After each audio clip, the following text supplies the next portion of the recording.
तपो मूर्ति परम पावन चरितने भक्तरुंददि हृदय ತುಂಬಿದ प्रखर तेजो भरितने अप गणपति तपो मूर्ति परम पावन चरितने भक्तरुंददि हृदय ತುಂಬಿದ प्रखर तेजो भरितने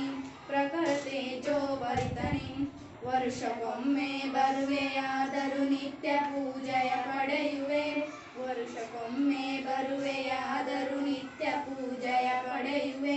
ದೇವಲೋಕದ ಸಕಲ ವೈಭವ ಇಳೆಗಳಲ್ಲಿ ಭರಿಸುವೆ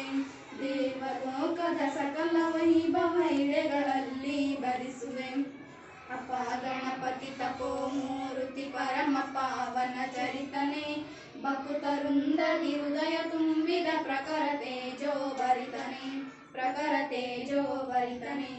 ಅನ್ಯ ದೇವರುಗಳಿಗೆ ಮತ್ಸರ ಭರಿಸುವಂತೆ ಸಡಗರ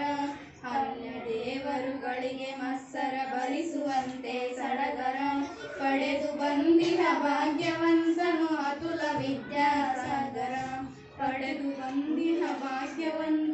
ಅತುಲ ವಿದ್ಯಾಸಾಗರ ಅಪ ಗಣಪತಿ ತಪೋ ಮೂರ್ತಿ ಪರಮ ಪಾವನ ಚರಿತನೆ ಭಕ್ತರುಂದದಿ ಹೃದಯ ತುಂಬಿದ ಪ್ರಖರ ತೇಜೋ ಭರಿತನೆ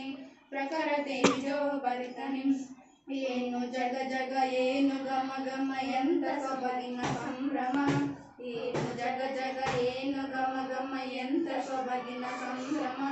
ನಿನ್ನ ಸನ್ನಿಧಿಯಲ್ಲಿ ನಡೆಸುವ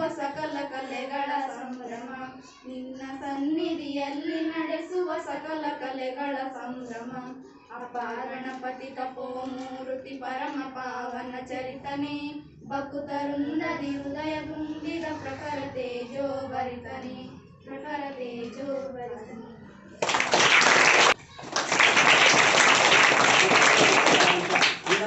ಈ ಕಾರ್ಯಕ್ರಮಕ್ಕೆ ಸ್ವಾಗತ. ಅನಂತಪ್ಪ ಸರ್ ಈ ಕಾರ್ಯಕ್ರಮಕ್ಕೆ ಕೃಷ್ಣಪ್ಪ ಸರ್ ಅವರಿಗೆ ಈ ಕಾರ್ಯಕ್ರಮಕ್ಕೆ ಶಿಕ್ಷಕರಾದಂತಹ ಆಸವಿ ಮೇಡಮ್ ಅವರಿಗೆ ಈ ನಮ್ಮ ಸಹೋದರರಾದಂತಹ ಸಾಗರ ಸರ್ ಅವರಿಗೆ ಈ ಕಾರ್ಯಕ್ರಮಕ್ಕೆ ಸ್ವಾಗತವನ್ನು ಶಿಕ್ಷಕರಾದಂತಹ ಕಿರಣ್ ಸರ್ ಅವರಿಗೂ ಈ ಕಾರ್ಯಕ್ರಮಕ್ಕೆ ಸ್ವಾಗತವನ್ನು ಮುದ್ದು ಮಕ್ಕಳಿಗೆ ಈ ಕಾರ್ಯಕ್ರಮಕ್ಕೆ ಸ್ವಾಗತವನ್ನು ಕೋರುತ್ತೇನೆ.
ಸಂವಿಧಾನವು ಪ್ರತಿಯೊಬ್ಬ ಪೌರನಿಗೆ ಮೂಲಭೂತ ಹಕ್ಕುಗಳನ್ನು ನೀಡುತ್ತವೆ. ಈ ಹಕ್ಕುಗಳು ಪ್ರತಿಯೊಬ್ಬ ವ್ಯಕ್ತಿಯ ಗೌರವ, ಸ್ವಾತಂತ್ರ್ಯ ಮತ್ತು ಸಮಾನತೆಯನ್ನು ನೀಡುತ್ತದೆ. ಇವು ಸಂವಿಧಾನದ 3ನೇ ಭಾಗದಲ್ಲಿ ಕಂಡುಬರುತ್ತವೆ.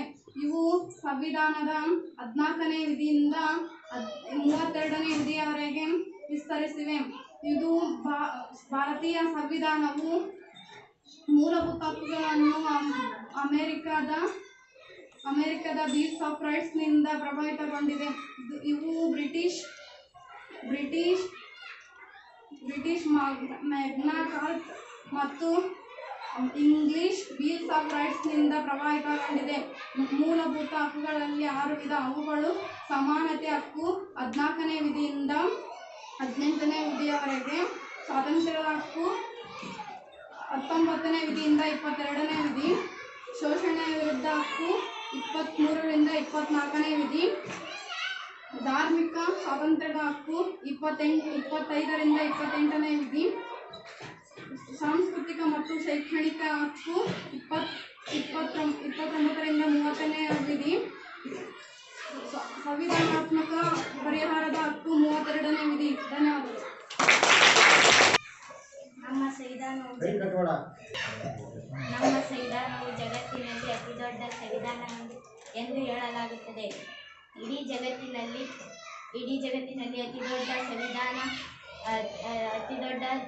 ಅತಿದೊಡ್ಡ ಸುದೀರ್ಘವಾಗಿ ಲಿಖಿತ ಸಂವಿಧಾನ ಎಂದು ಖ್ಯಾತಿ ಪಡೆದಿದೆ.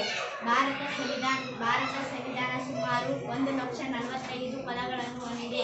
ಭಾರತದ ಪ್ರಜೆಗಳಾದ ನಾವು